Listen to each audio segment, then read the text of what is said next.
Mix भाग Pallavi recording studio मठिया मोड़।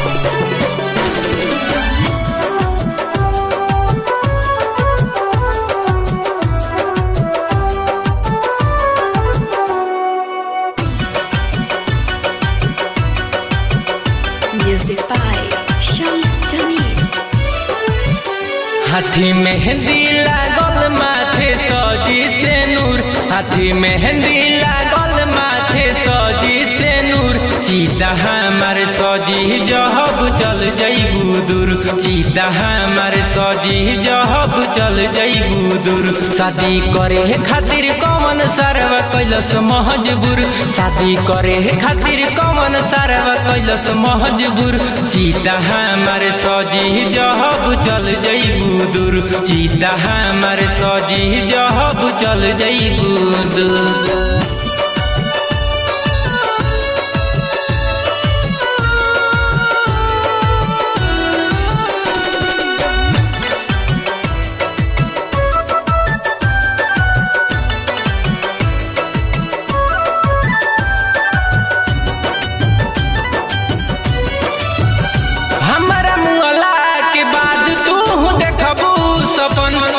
विनती करी भेज दीहा कफन, हमरा मुअला के बाद तू देखबू सपन। तोह से विनती करी भेज दीहा कफन। जाने के तनो भूलैबू याद आइबू जरूर, जाने के तनो भूलैबू याद आइबू जरूर।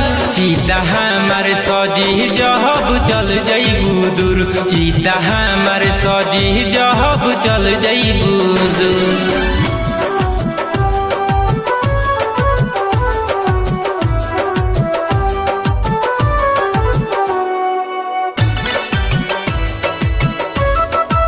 मिक्स भाग पल्लवी रिकॉर्डिंग स्टूडियो मठिया मोड़।